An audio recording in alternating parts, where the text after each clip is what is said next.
भवभंजिका कल्याणी दक्ष नगरी भगवान मृत्युंजय पारदेश्वर और रुद्राक्ष की सन्निधि में भगवान दत्तात्रेय की अनुग्रह स्थली और अनेक वर्षों से जहाँ यति समूह सन्यासियों का झुंड समाधि और उसका अभ्यास करता आया है, ऐसे हरिहर आश्रम के इस ज्ञान सारस्वत या उत्सव परिसर में आप सब के साथ बैठकर आनंदित हूँ। आपकी आध्यात्मिकता और श्रवण निष्ठा के प्रति बहुत आदर के साथ प्रणाम करते हुए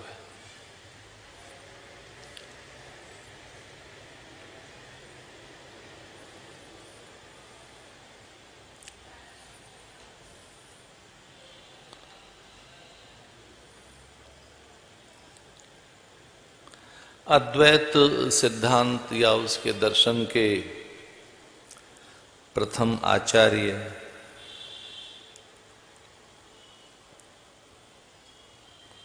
भगवान श्रीमन नारायण हैं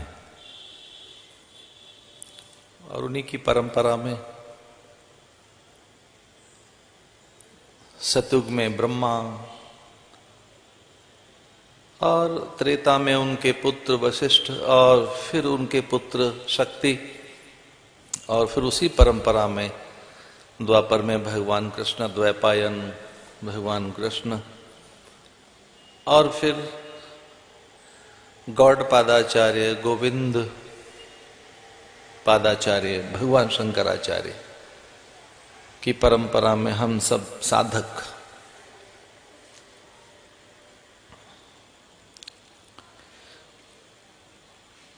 जिस सिद्धांत को आधार लेकर उपासना कर रहे हैं,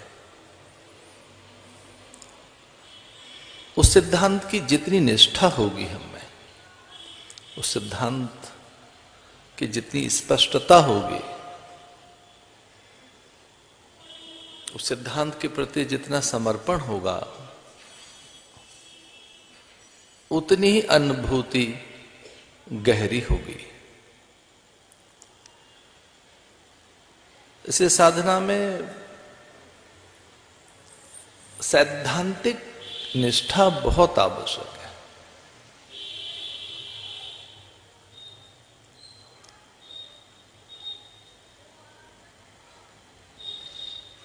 और सैद्धांतिक निष्ठा को बल प्रदान करता है आचार्य, गुरु, जिसकी सन्निधि में, मार्गदर्शन में हमारी साधना चल रही होती है।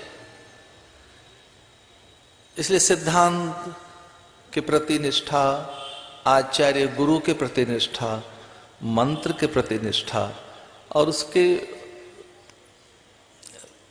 उसके तत्व की स्पष्टता, ये बहुत आवश्यक है। अपने पूर्व का बोध हो कि हम जिस मंत्र के उपासक हैं, हम जिस सिद्धांत के अनुयायी हैं, हम जिस आदर्श का अनुशीलन कर रहे हैं, अथवा जो हमारी परंपरा और साधना विधि, साधना प्रणाली है, वो साधन प्रणाली, साधन विधि, साधन प्रक्रिया को आचार्यों ने किस ढंग से सहेज कर रखा है चिरकाल से।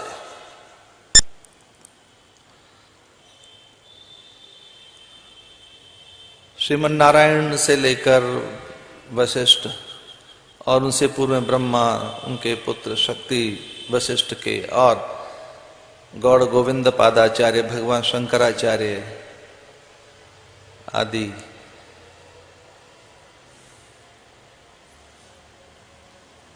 कि ब्रह्म ही सत्य है, और बाकी की चीजें बदल रही हैं, परिवर्तनशील हैं, वे टिकती नहीं है, वे नित्य नहीं है। बड़ी बात कही इन्होंने कि ब्रह्म सत्य है, और चूंकि जो बदल रही है, क्षणभंगुर है, विनाशी है, नश्वर है, उसमें विकृति है, विकार है, परिवर्तन है, मरण धर्मिता है, देखने में कुछ है, भोगने में कुछ है, हाथ में कुछ आता नहीं, उसको मिथ्या भी कह दिया गया। ये कहकर ब्रह्म सत्यम जगन मिथ्या, कि फिर वो मिथ्या ही है। विमर्श है और चीजें अपनी ओर आकर्षित करती रही हैं चिरकाल से, युगों युगों से वस्तुएं आकर्षित करती रही हैं। मरीचिका जैसे जल का भ्रम पैदा करती है, ये जानकर भी कि जल नहीं है, प्यासा प्राणी उस ओर दौड़ता है कि जल तो है नहीं, फिर भी प्यासा प्राणी उधर जाता है। वो मरीचिका केवल मृग को नहीं होती, सबको होती है। तो जैसा वो मरीचिका में कि सुख नहीं है और दिख रहा है, जल नहीं है और दिख रहा है, वैसे ही जगत में है। तो इसको एक ये भी कह दिया गया कि वही एक है और दूसरा कुछ नहीं उससे इतर। अब इस सिद्धांत को एक वैज्ञानिक पुष्टि मिलती जा रही है। विज्ञान तो एक प्रक्रिया है, विज्ञान कोई अंतिम वस्तु नहीं है, विज्ञान कोई चरम नहीं है, और विज्ञान की मोहर लग गई है तो वो कोई प्रमाण नहीं है। विज्ञान तो प्रयोग का नाम है, वो तो एक प्रक्रिया है, एक यात्रा है जो अनवरत चल रही है। पर हम वो कह रहे हैं कि सब तरंगे ही तरंगे हैं और कुछ नहीं। सब तरंगे हैं, सूक्ष्म सूक्ष्म तरंगे हैं और कुछ नहीं, ठोस जैसा कुछ नहीं। वो बड़े नन्हे नन्हे अणुओं में और उससे भी सूक्ष्म परमाणुओं में, अदृश्य तरंगों में, अत्यंत सूक्ष्म से सूक्ष्म तरंगों में, और ब्रह्मांड छुपे हैं कोटि कोटि, अड़ोरियान महतो महियान। वेद का ये वाक्य है। बहुत छोटे से छोटे, नन्हे से नन्हे, नगण्य, अदृश्य, बिल्कुल न दिखे और होता है, उस नन्हे से अणु में भी वो उतना ही है जितना वो विराट होकर महान है। महतो महियान, वो बड़ा है, विराट, वो वही एक है, झिलमिलाता हुआ सब में। तो उसके लिए कहीं भगवान शंकराचार्य लिखते हैं कि तन्यांसुम पांसुम तब चरण पंके रूभवम। उसकी बहुत छोटी छोटी सूक्ष्म तरंगे, कुछ नन्हे नन्हे धूल कण उनके हाथ लगे और उन सूक्ष्म तरंगों को बीन बटोर कर ब्रह्मा ने फिर सृष्टि का निर्माण कर डाला। बहुत सूक्ष्म सूक्ष्म तरंगों को बीन बटोर कर, बहुत सूक्ष्म विचार तरंगों को, कुछ होने को उस अस्तित्व में से निकाल कर, अलग करके, कुछ सेपरेट कर दिया उसको, और उसमें से कुछ निकाल कर, जैसे सूर्य और उसका प्रकाश, सूर्य है और उसमें से एक प्रकाश है, दो चीजें हो गई, सूर्य और उसका प्रकाश। एक ही चीज के कई फिर हिस्से हो जाते हैं, एक ही चीज के अनेक हिस्से हो जाते हैं। तो बहुत सूक्ष्म सूक्ष्म तरंगों को, उन धूल कणों को फिर वो स्थूल कुछ ऐसे हाथ में आ सके और उसमें से होना कुछ प्रकट हो सके, वो चीज निकाली। जैसे कपास में, कपास होना विद्यमान है, गन्ने में, मटर में, जौ में, चने में, गेहूं में, दालों में, कोई विद्यमानता है, वो होना। तो धीरे से फिर वो जो अस्तित्व है उसमें से वो सत्ता, कुछ स्थूल सत्ता हाथ में लेकर, एक ने तो बहुत आदर पूर्वक वो शीश पर रख ली, एक ने विभूति बनाकर, भस्म बनाकर अपनी देह पर रमा ली, भस्म वो विभूति शिव ने, और एक ने वो ऐसे उससे ये निर्माण कर डाला। उसके लिए एक बहुत पुरानी पंक्ति मुझे याद आती है, एक माई जुगत ब्याई, चेले तीन परवान, एक करतारी, एक भंडारी, एक लाए दीवान। जब बहुत मैं रमता जोगी उधर पंजाब आदि में जब घूमता था, तो पता नहीं कहां मैंने ये बात सुन ली होगी, एक कोई माई जुगत भी आई, एक कोई माई, कोई एक सत्ता युक्ति से विवाह हो गया उसका, योग युक्ति से कुछ होने से, वो कोई एक कॉन्सेप्ट के साथ जुड़ गई, वो कॉन्शियसनेस, वो जो कॉन्शियसनेस है किसी कॉन्सेप्ट के साथ जुड़ गई। एक माई जुगत भी आई, चेले तीन परवान, एक करतारी, एक भंडारी, एक लाए दीवान। ऐसे बैठा हुआ विष्णु आराम से, कोई कर रहा है, उत्पादन हो रहा है, जैव उत्पादन, एक समाधि में ही बैठकर उसका साक्षी है, समाधि में। तो वो जो होना है कपास के भीतर, वो जो कॉन्सेप्ट है कपास के बीज में, उसमें चेतना कब और कैसे पहुंची खेत में, उस बीज के अंदर वो चेतना पहले से विद्यमान है उसमें, बीज के अंदर। अब उसे धीरे से किसान ने एक उचित अवसर पर कपास के बीज को धरती में डाल दिया।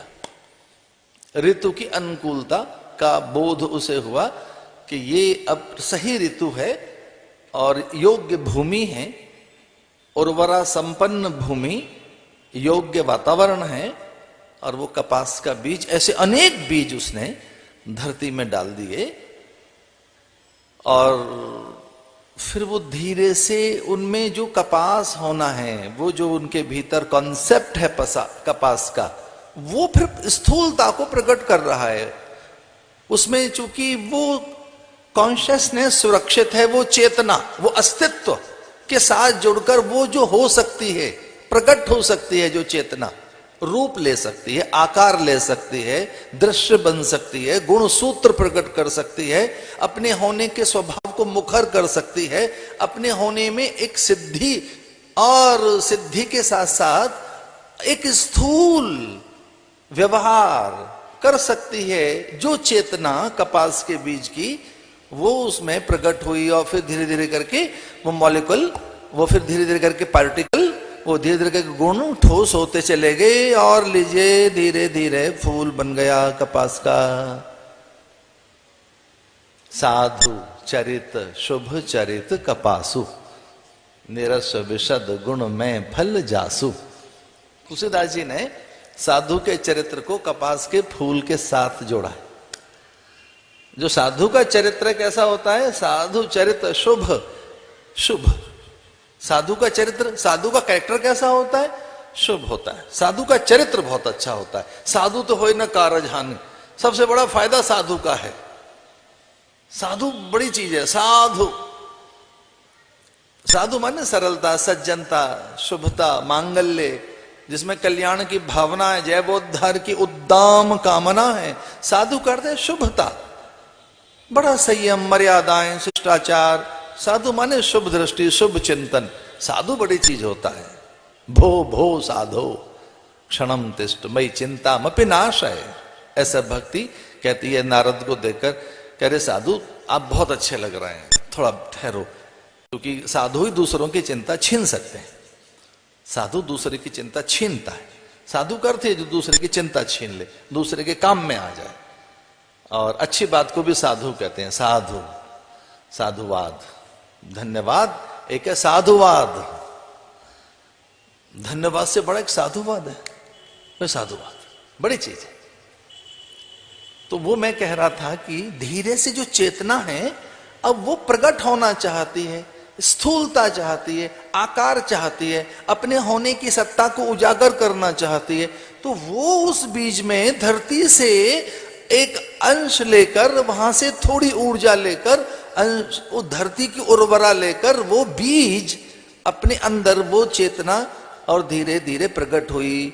मॉलिक्यूल में पार्टिकल, वो जो भीतर उसमें एटम छुपे हुए हैं, वो मॉलिक्यूल जो उसके हैं, वो सारे गुण सूत्र, वो जो उसके भीतर में उसकी जो गुण को प्रकट करने वाली सत्ता है कपास की, धीरे धीरे धीरे तने में से रस में से होते हुए और लो अब कपास का फूल बन गया। कपास श्वेत रंग का फूल। और उस कपास में से मैंने, आपने सबने जो वस्त्र पहन रखे हैं, ये कपास का चमत्कार है। तो कपास में से फिर धागा निकला, धागा ताना बाना वस्त्र बन गया, वस्त्र के ऊपर रंग, और फिर लीजिए कि उसकी डिजाइन हो गई। अब तो कितना डिजाइनर अलग अलग ढंग से क्या नहीं कर रहे हैं कपड़ों का, देखिए डिजाइनर। इसके मूल में तत्व तो क्या है? कपड़े के अंदर जो आपने पहन रखा है कपड़ा है कि धागा? गिरी जी मरे तो कपड़ा ही है ना। कपड़े के भीतर क्या है कि ये धागा, और धागे के भीतर क्या है कि जी कपास, और कपास में क्या है कि जी कपास में तो 3-4 चीजें छिपी हैं, कुछ एटम है, मॉलिक्यूल हैं, पार्टिकल्स हैं, और उसके बीच में पीछे लौट के चले तो कपास होना है।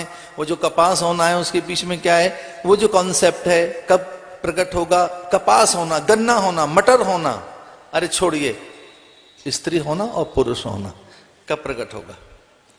द्विदल से ही तो चीजें बनी है। द्विदल, द्विदल, दो चीजें चाहिए यहां। जो अर्ध नर नारीश्वर की कल्पना है हमारे यहां स्त्री पुरुष की, उसमें दो चीजें, उससे फिर ये द्वैत आ गया। फिर द्वैत में से फिर एक और निकल आया, विशिष्टाद्वैत। एक ने तो यहां तक कह दिया इतना रूखा सूखा नहीं है, बड़ा मीठा सुंदर सा है, तो शुद्धाद्वैत। भाई उसी में से द्वैत आया ना, द्वैत, द्वैताद्वैत, विशिष्टाद्वैत। एक ने कहा नहीं भाई उतना रूखा सूखा नहीं, थोड़ा सा उसमें आनंद भी है, तो विशेष शुद्धाद्वैत। और भगवान नारायण आदि की परंपरा जिसका मैं उल्लेख कर रहा हूं, उन्होंने कहा नहीं भाई एक ही है, वो द्वैत हो त्रैत हो सभी है, वो एक ही चीज है, कोई चीज है। लेकिन कभी युक्ति से जब वो जुड़ती है, विमर्श हो जाती है, जब वो प्रकाश बनकर बाहर, तो फिर वो प्रकट होती है। वो चीज एक ही है, कोई एक नूर से सब जग उपजा, एक को हम बहुत श्याम, को एक चीज अनेक हो गई, को एक है, एको वशी सर्वभूतात्मा, अयम आत्मा गुडाकेशा सर्वभूताशय स्थिता, को एक चीज है। अरे नींद से जग अर्जुन, देख कोई एक ही वस्तु है, और देख वो विराट रूप में मुझ में देख, कोई एक मैं ही कहां पसरा हुआ हूं, मैं कहां व्यापक हूं, मैं ही एक व्यवहार कर रहा हूं, मैं एक विष्णु सब जगह व्यवहार कर रहा हूं, मैं ही हूं धरती अंबर आकाश अग्नि जल वायु में, खुद में, तुझ में, सब में मैं एक हूं। देख, यशोदा को दिखाया उन्होंने अपने मुंह में, देख तू सच देखना चाहती है, मेरा मुंह देख ले, ऐसे। तो मैं निवेदन ये कर रहा था कि साधना में आचार्य निष्ठा बहुत आवश्यक है, सैद्धांतिक निष्ठा बहुत आवश्यक है, अन्यथा शंकर दोष आ जाएगा। वर्ण शंकरता जैसे एक शब्द है, वैसे चिंतन में एक दोष आ जाएगा, वो कुछ और घाल मिल कर लोगे, कुछ बीच में कुछ और आ जाएगी चीज।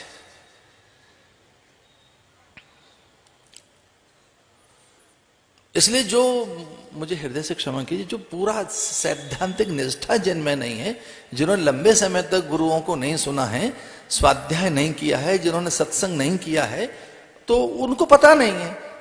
कई वो सारूप्य मुक्ति की बात करेंगे, कभी सायुज्य मुक्ति की, कभी सालोक्य की, कभी निर्वाण की, कभी दर्शन की, कभी रूप की, कि मुरली सुनाई दे रही है हमको तो ध्वनि सुनाई दे गई, कभी वो कुंडलिनी की बात करने लगते हैं, और वो कभी कहते कि रेकी है और ये है हीलिंग है।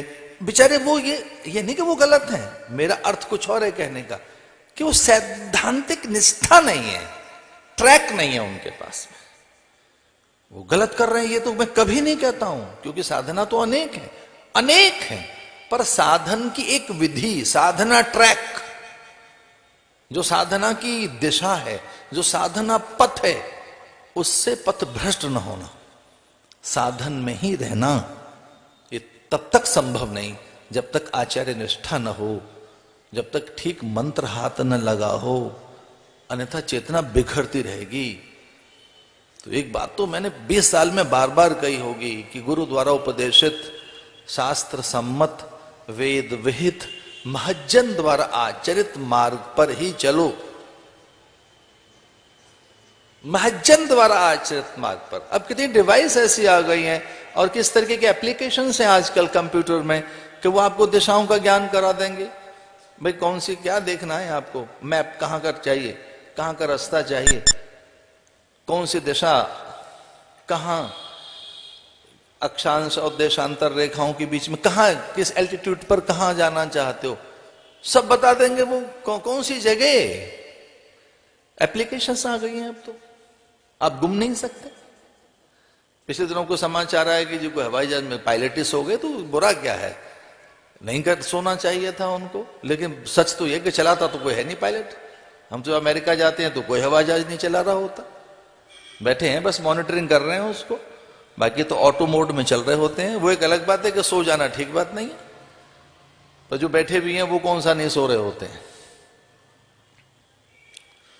चल ही रहा होता है वो तो, एक ठीक दिशा पर पहुंचेगा वो, सैद्धांतिक निष्ठा पर। आइए, महज्जन द्वारा आचरित, वेद विहित, शास्त्र सम्मत, गुरु द्वारा उपदेशित मार्ग पर चलो, किसी और मार्ग पर मत चलना। आपके मार्ग में, आपकी साधना में ये सब चीजें होनी चाहिए। उसमें मंत्र हो, मंत्र विधि, और मंत्र का साधन पक्ष क्या है, उसका उपासना पक्ष क्या है, मंत्र के ऋषि कौन से हैं, मंत्र का छंद क्या है, मंत्र का इष्ट कौन सा है, मंत्र का आचार्य कौन सा है, मंत्र का परिणाम क्या होगा। तो जो मंत्र का परिणाम है वो पहले से पता है कि ये होगा, और जब तक वो परिणाम हाथ नहीं आता है तो करते रहो, जब तक परिणाम हाथ ना आए। मंत्र का एक परिणाम है वो पहले से पता है। इसे पतंजलि ने पहले समाधि के बात कही, फिर साधन की बात, विभूति की बात। समाधि पाद पहले है, वो पहले समाधि बता देता है, साधन की बात तो बहुत बाद में बताता है, विभूतियों की बात बताते हैं, समाधि की बात बताता है, पहले वो रिजल्ट दे रहा है वो कि ये रिजल्ट आएगा। पतंजलि कहते हैं ये परिणाम आएंगे, स्वरूप के, वृत्तियों के, चिंतन के, चित्त के, ये परिणाम आएंगे। वृत्तियों के, ये इस प्रकार की वृत्तियां हैं, क्लिष्ट अक्लिष्ट, इस प्रकार से ये वृत्तियां हैं। अगर अभ्यास नहीं हुआ ये परिणाम आएंगे, और अगर अभ्यास हुआ है तो ये परिणाम आने चाहिए। शोक रहित अवस्था होनी चाहिए, चित्त आपका प्रशांत होना चाहिए, उसमें कहीं हलचल न हो। और मानव मन की सबसे बड़ी कठिनाई यही है, और कोई कठिनाई नहीं।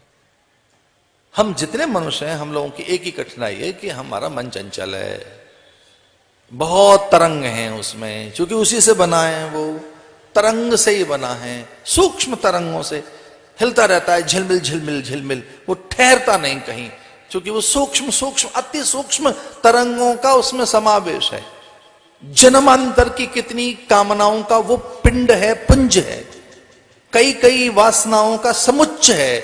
मन मूलतः कुछ नहीं है, अनेक अनेक कोटि कोटि कामना, वासना, स्पृहा, लालसा, अभीप्साएं, सुख वांछाएं और बहुत से आकर्षणों का एक समुच्चय है। उसमें से जब निकलेगा आकर्षण, स्पृहा, लालसा, वासना, सुख वांछा, छूना, चखना, रख लेना, ये अच्छा नहीं, ये ठीक है, ये ठीक नहीं है, और क्या नाम है मन का, यही तो मन का नाम है, और तो मन कुछ है नहीं। तो मन बना ही जहां से है, तो वहां जो है जहां से मन वैसा ही रहेगा। इसे नियंत्रित किया जा सकता है मंत्र के द्वारा, न केवल नियंत्रित बल्कि इसकी सत्ता को सत्ताच्युत किया जा सकता है, इसकी सत्ता छीनी जा सकती है। जहां ये पूरा सत्ताहीन किया जा सकता है। मनोजय, जो मनोजयी हैं, मनोज शब्द है भगवान के लिए आता है। शिव का नाम मनोज है, जिसने मन को जीत लिया। मनोज, मनोजय। तो मनोजय का अर्थ है मनोराज्य, कल्पनाओं का राज्य जीता जा सकता है ज्ञान से। ज्ञान की तरंगों से उसे वशीभूत किया जा सकता है, चित्त को भी, उसकी वृत्तियों को भी, और उन्हें धीरे धीरे धीरे बहुत शिथिल किया जा सकता है। सत्वगुण के अधिक प्रभाव से रजोगुण, और उसके प्रभाव से फिर तमोगुण को शांत किया जा सकता है। कोई बहुत सात्विक चेष्टाओं के द्वारा और रजोगुण को शिथिल किया जा सकता है, फिर रजोगुण से तमोगुण को शिथिल किया जा सकता है। और उसकी एक विधि, फिर से मैं वहां लौट कर आ रहा हूं जहां से मैंने बात आरंभ की कि आचार्य निष्ठा बहुत आवश्यक है। तो कभी याद करके देखो कि हम कौन हैं। तो आज मैं बता रहा था कि श्रीमन नारायण से हमारी परंपरा, भगवान शिव से भी, नारायण से फिर भगवान नारायण से ब्रह्मा, और ब्रह्मा से वशिष्ठ और उनके पुत्र शक्ति, फिर पाराशर, और फिर कृष्ण द्वैपायन, और फिर व्यास, और उनके बाद में फिर गौड़पादाचार्य, गोविंद पादाचार्य, फिर भगवान शंकराचार्य, और फिर उस परंपरा में आइए हम सब मिलकर, और संयोग से मैं आचार्य तो हूं, और फिर अवधेशानंद, फिर ये निर्वाण पीठाधीश्वर, निरंजन पीठाधीश्वर, अटल पीठाधीश्वर, और फिर वो अन्य जितने भी आचार्य, अन्य आचार्य भी, वो आचार्य सारे, एक आचार्य निष्ठा। फिर वो इन आचार्य तक मंत्र आता है, उनको दिया जाता है कि ये मंत्र है, ये आपका सिद्धांत है, ये आपकी निष्ठा है, ये आपकी विधि है, ये आपकी प्रक्रियाएं हैं, ये आपके प्रभेद और भेद हैं।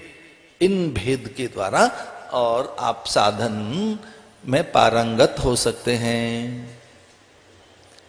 तो मैंने जो 2 दिन से विषय लिया, 3 दिन से मंत्र का, वो बड़ा प्रभावशाली है। तो अपना कोई एक मंत्र है, और तो और एक ऋषि है, मंत्र का ऋषि होता है। यहां तक तय किया भगवान शंकराचार्य ने कि भाई देखिए आप साधक हैं, तो किस साधना विधि में कहां साधन और किस परंपरा में हैं, यहां तक कि किस गुरु गादी से जुड़े हैं आप, और किस संत से, आचार्य से जुड़े हैं, तो फिर वहां से कौन सा वेद आपका।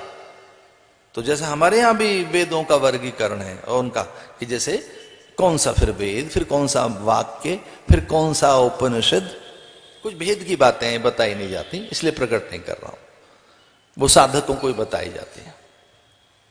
और वैसे भी ये संयोग से मेरा प्रवचन लाइव चल रहा है, दुनिया भर के लोग देख रहे हैं, तो वो कौन सा वेद, फिर कौन सी शाखा, कौन सा मंत्र, जैसे अयम आत्मा ब्रह्म, ये हमारा महावाक्य है संयोग से। तो फिर कौन सा उपनिषद, भाई कौन से एक उपनिषद पर ध्यान दें, जैसे मुंडक है, मांडुक्य उपनिषद है, फिर उसमें भी कौन सी एक के साधे सब सद है, एक जगह चलिए ना। अब गुरुओं के संकेत बड़े निराले होते हैं। एक तो उनके संकेत पर ध्यान दें, उनका कोई स्थूल और भौतिक संकेत भी व्यर्थ नहीं हो सकता। ये एक थोड़ा इस पे ध्यान देना कि उनमें कुछ व्यर्थ नहीं हो सकता, उनकी क्रिया कोई व्यर्थ नहीं हो सकती। आचार्य की इस तरह की निष्ठा हो आचार्य में, आपके गुरु में, कि कोई व्यर्थ चेष्टा नहीं हो सकती। उसमें भी उपदेश है, उसमें भी कोई रहस्य छुपा है, उसमें भी हमारे कल्याण की कामना है, उसमें भी कहीं कोई सूत्र है, उसमें भी कहीं कोई सीख है। कोई चीज आचार्य की व्यर्थ नहीं हो सकती। तो उसमें एक आचार्य अपने शिष्य मंडली को लेकर चल पड़े सांझ के समय, और उन्हें लगा कि भाई हमारे गुरुदेव की तो हर चीज एक सीख है, उपदेश है, और उनका चरित्र, उनका चिंतन, उनका व्यवहार, उनके एक संकेत, उनका यूं ही आकाश में अनायास देखना, इसका भी कोई अर्थ ही होगा। यूं ही तो आकाश में देख नहीं रहे, इतने सजग, इतने चौकन्ने वो शिष्य थे जो गुरु को फॉलो कर रहे थे। तो कहीं एक खेत में ले जाकर खड़ा कर दिया अपने शिष्यों को गुरुदेव ने, और कहा कि देखो इसमें क्या दिखाई दे रहा है।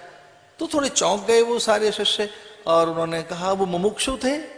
मुमुक्षु होना बड़ी चीज है। दरअसल में भेद तब मिलेंगे आपको जब मुमुक्षु हो जाओ। आप मुमुक्षु तक की यात्रा कर लीजिए, मुमुक्षु बनिए, साधक से जंप करो मुमुक्षु तक के लिए। एक यात्रा है, हम अभी साधक हैं, साधक से यात्रा किसकी करें? मुमुक्षु की। मुमुक्षा हम में, हम सीखने के योग्य बन सके, मुमुक्षा पैदा हो हम में, हम मनुष्यों में, हम साधकों में मुमुक्षा पैदा हो।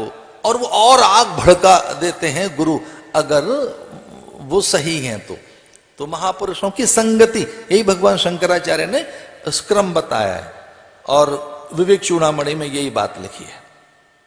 तो गुरु ने कहा देखो क्या दिख रहा है? तो सभी शिष्यों ने कहा इसमें तो काफी गड्ढे दिख रहे हैं खेत में, और बहुत गड्ढे हैं, बड़ा खेत था।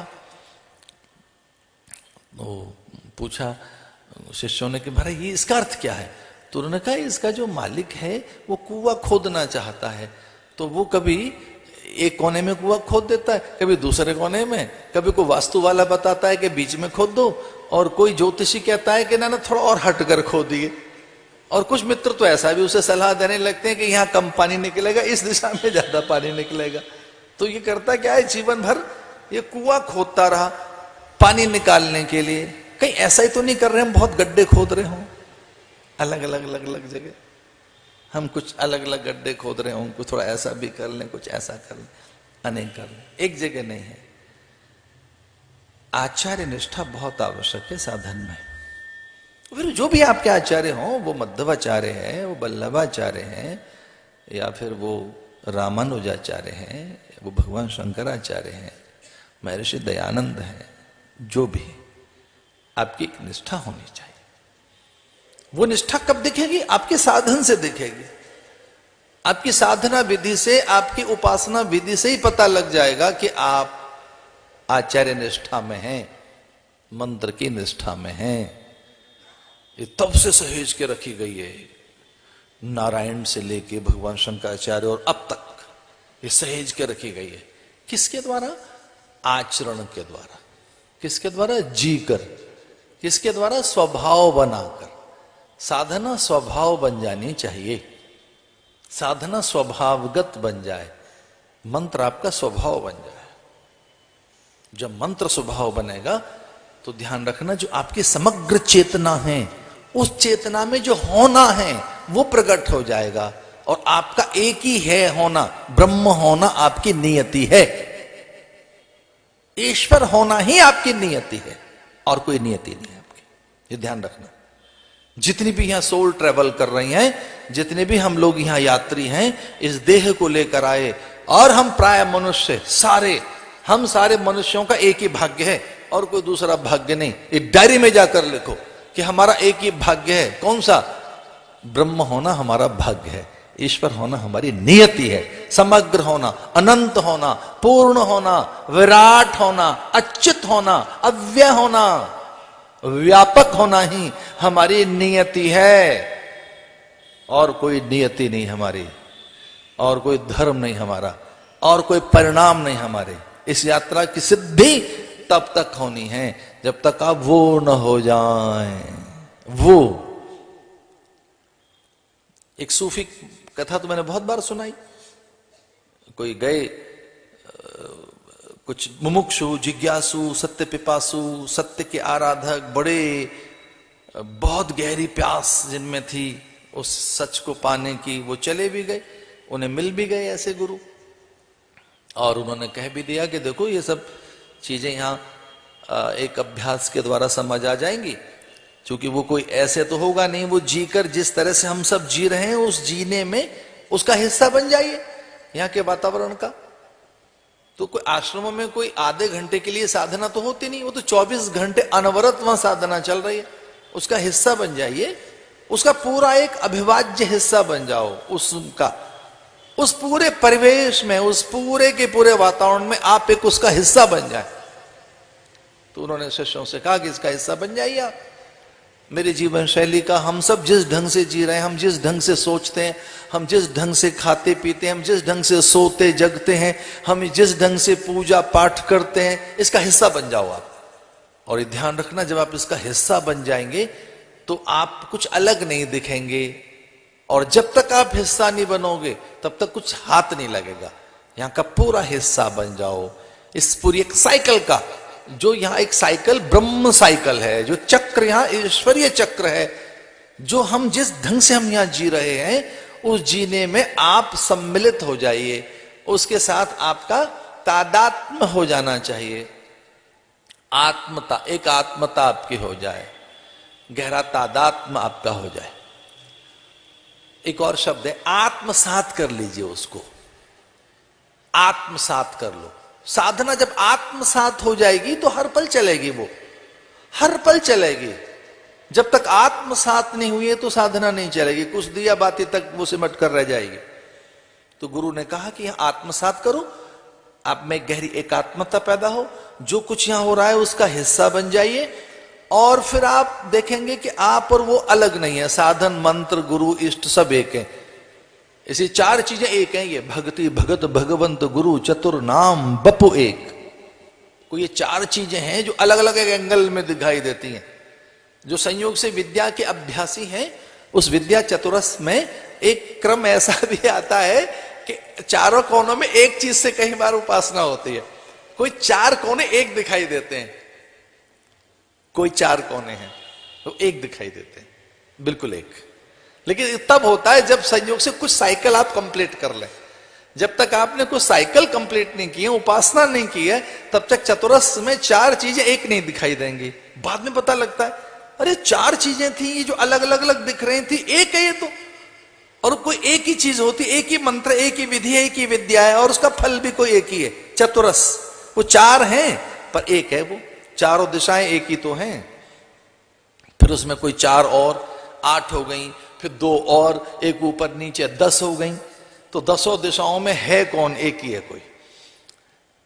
भक्ति, भगत, भगवंत, गुरु, ये 4 डायमेंशन हो गई ना, कुछ 4 चीजें हो गई ना। भक्ति, भगत, एक तो भगत है, भक्ति कर रहा है, भगवंत, भगवान की, गुरु के कहने पे 4 चीजें हो गई। भक्ति, भगत, भगवंत, गुरु, चतुर, नाम, बपु एक। देखने में कुछ 4 चीजें लग रही हैं कि भक्ति अलग है, भगवान अलग है, गुरु अलग है, भक्त अलग है। भक्ति और भक्त, भगवंत, गुरु। तो उसने कहा इसमें आत्मसात कीजिए और ध्यान रहे, जो पक गए, जिन्हें जान गए, जो सीख गए, जिनको अनुभव हो जाएगा, जिन्हें ये अनुभव हो जाए कि सब एक ही है, तो फिर चले भी जाना यहां से। और जिन्हें अनुभव हो भी जाएगा, जैसे डाल पे पत्ता पीला हो गया, अब उसकी कोई आवश्यकता भी नहीं है, वो वहां से रस ले रहा था, जीवन ले रहा था, जुड़ा हुआ था, और उस पे वहां होने का उसका एक अर्थ भी था, उतनी उसकी कोई वहां रहने की एक उसकी नियति थी। अब पक गया है डाल पर, तो क्यों रहेगा पत्ता? हल्के से पवन के प्रभाव से या उसके स्पर्श से वो टूट भी जाता है। ना डाल को कुछ लेना देना, ना पत्ते को। उसके लिए बहुत अच्छी बात दिखता है, वेद में बहुत अच्छी बात आई, उर्वारुकमिव बंधनान मृत्युर्मुक्षीय मामृतात्। उर्वारुकमिव बंधनान, खरबूजा पकने के बाद डाल पर कहां रहता है? डंठल अलग हो गया अपने आप, खरबूजा अलग हो जाता है, पकने के बाद तो अलग हो गए। कई बार ऐसा भी होता है कि आप देह से अलग हो जाते हैं, देह अलग है, विचार अलग है। विचार तो नदी के है एक तरह से, और उसके तट पर आप खड़े होकर देख भी सकते हैं। ये कोई बड़ी साधना नहीं है। कुछ दिन की साधना के बाद आप अपनी विचार नदिया को देख सकते हैं, अपनी वृत्ति प्रवाह को देख सकते हैं, अपनी चिंतन की चक्की को देख सकते हैं, अपने स्वप्न और उनके स्रोत का अनुभव कर सकते हैं कि यही सपने और इसका ये स्रोत क्यों है, ये इसी प्रकार के विचार क्यों आते हैं मुझ में, ये इसी प्रकार की चीजें क्यों हो रही हैं, तट से बाहर आकर देख सकते हैं आप। तो गुरु ने कहा कि देखो, जो पक भी जाएंगे, जो अभ्यासी हो जाएंगे, जिन्हें अनुभव हो जाएगा, उर्वा रुक्मिव बंधनान मृत्युर्मुक्षीय मामृतात्, उन्हें वो जिसकी तीसरी आंख खुल गई, ओम त्र्यंबकम यजामहे, जिसका ये यजन भजन अर्चन पूजन, जिसकी ये साधना सिद्ध हुई, वो 3 आंखों वाला मिल गया, या कि तीसरा नेत्र खुल गया, या कि ज्ञान नेत्र खुल गया, तो वो खरबूजे की तरह से डाल पर नहीं रहेगा, अलग हो जाएगा।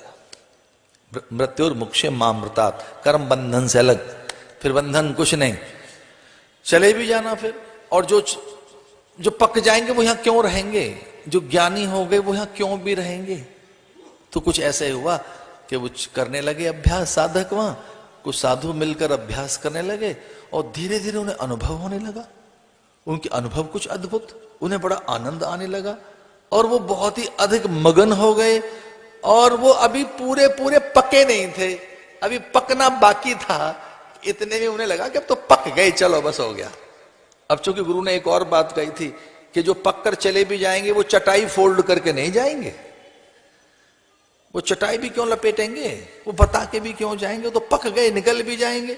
और देखो पकने के बाद अगर बताकर भी जा रहे हो तो कच्चे हो गए कि जब हो गया काम, हम जा रहे हैं। तो उनमें से कुछ लोगों ने कहा चलो अब तो पक गए हम, और वो चले भी गए। लेकिन उनमें से एक था कोई, उसको लगा जब पक ही गए, यहां रहना है वहां रहना है, और ये चटाई भी बिखरी हुई पड़ी है, इन्हीं को ठीक कर देते। ये चटाई भी तो वही है, ये बिखरी सुराही भी तो वही है, ये चूल्हा बिखरा हुआ भी तो वही है, वो पात्र भी नहीं मांझ कर गए, खा पी के निकल गए यहां से। पात्र भी तो वही है जिसकी साधना कर रहे थे, ये अन्न भी तो वही था। ब्रह्मार्पण ब्रह्महवि ब्रह्मागनौ ब्रह्मणाहुतम ब्रह्मैवतेन गंतव्यम ब्रह्म कर्म समाधिना। वो एक ही चीज तो है, वो पात्र भी, अग्नि भी, हवि भी, चुरु भी, पचाने वाला, पचने वाला, पचकर रस बनाने वाला, रस बनकर रक्त और फिर मज्जा वीर्य और देह शरीर जीवन बनाने वाला भी, वो सब एक ही तो है। तो जाना भी कहाँ है, यही रहो। और सब एक ही है, अंदर बाहर भीतर, तो बाहर भी क्यों जाए, और ये बताएं भी क्यों कि पक गए, और छोड़ के भी क्यों जाए, जाए भी क्या जब सब एक ही है। तो फिर गुरु आए सांझ को, उन्होंने कहा भैया वो जो चले गए वो तो पक्के थे ऐसा लग रहा है, और तू क्यों नहीं गया। उसने कहा वो पक्के थे कच्चे मैं नहीं जानता, लेकिन हाँ मुझे ऐसा लगा कि सब एक ही है, तो यहां जाएं वहां जाएं। तो गुरु ने उसको पुचकार लिया, उसके माथे पर अपने ओठ रख दिए, ये कहकर कि तू ही पक्का है, वो तो कच्चे थे जो निकल गए, पक्का तो तू ही है। वो जो निकल गए ना कच्चे थे, क्योंकि अब उनको ये था कि यहां और है वहां कुछ और है। अभी दो छोर फिर भी दिख रहे हैं उनमें, फिर भी द्वैत रह गया उनके अंदर कि भाई यहां से निकलो, क्योंकि अब यहां से तो काम बन गया, तो यहां कुछ अलग दिख रहा है, और जहां जाना है वहां कुछ अलग दिख रहा है। द्वैत अभी है उनमें, द्वैत अभी है उनके अंदर, अभी दो दिखते हैं उनको, अभी भी दूसरा दिख रहा है उनको कोई। खैर कहानी बड़ी अद्भुत है, बड़ी मजेदार है। और वो लौटकर आ गए फिर सारे के सारे, वो सब आए लौटकर, गुरु से कहने लगे महाराज हमको कुछ दो दिख रहे थे, एक छोर अलग दिख रहा था, ये छोर अलग है, और अब फिर से अभ्यास करना है। एक दिन मैंने कोई बात कही थी कि हम सब जो इस धरती पर बार बार लौट कर आ रहे हैं, ये साधना तो कुछ छूटी हुई है, इसका अर्थ ये है कोई साधना छूटी हुई है। जो बार बार लौट कर आ रहे हैं, एक ही हिस्से का, एक ही परिवेश का हम हिस्सा बार बार बन रहे हैं, बार बार हम मिल रहे हैं, बार बार कहीं प्रकृति नियति हमें फिर इकट्ठा कर रही है, किसी किसी कारण से हम भोजन में मिल जाते हैं, सत्संग में मिल जाते हैं, तीर्थ में मिल जाते हैं, किसी आश्रम के कोने में मिल जाते हैं। बार बार जो हमारा मिलना हो रहा है, इसका अर्थ यह है कि कहीं अभी और रहता है जो करना है, अभी जो पूरा होना है, और उसकी सिद्धि मंत्र से होती है। इसलिए हर संप्रदाय में एक मंत्र है, मंत्र सिद्धिकारक होता है। मंत्र ही है जो परा तक आपको लेकर जाता है, और फिर वहीं से वो आकार बनाता है धीरे धीरे, और आपको ब्रह्माकार बनाता है, आपके शेप को और आपके भीतर के और हिस्सों को आपको और विस्तार देता जाता है। इसलिए हमारे यहाँ एक वृत्ति है ब्रह्माकार वृत्ति, वो जब तक इतना बड़ा साइकिल न बन जाए आपका, ब्रह्माकार चिंतन इतना विराट न हो जाए, तब तक साधन करते रहना। ब्रह्माकार ब्रह्माकार वृत्ति, ब्रह्मानंदम परम सुखदम केवलम ज्ञानम मूर्ति द्वंद्वातीतम गगन सदृशम तत्वमस्यादि लक्ष्यम। गुरुओं की आराधना करते हुए ये बात कही कि उनकी वृत्ति ब्रह्माकार। दो आनंद हैं, एक है जगदानंद यानी विषयानंद, और दूसरा है ब्रह्मानंद माने अखंडानंद या आत्मानंद माने निजानंद, एक आनंद, एक बाहर का, ये जगत का।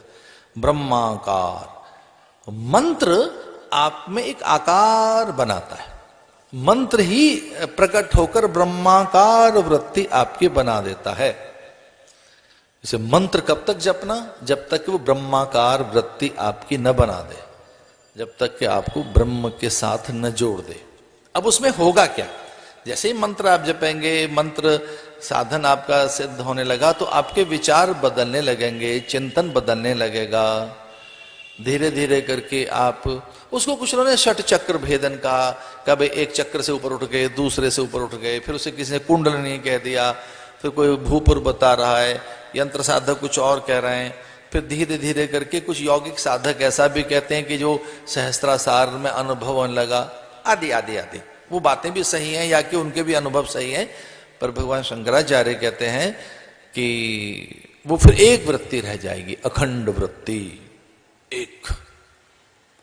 इसे साधन में सक्रियता का अर्थ है कि आपका मंत्र आपसे न छूटे, वो अजपा हो जाए, अजपा, चलते फिरते खाते पीते सोते, और मंत्र आपका जपा हुआ तो ये मंत्र आपको विराटता देने लगेगा।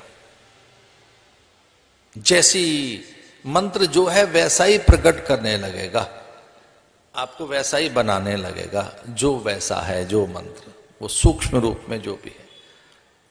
इसलिए निष्ठापूर्वक मंत्र जपो।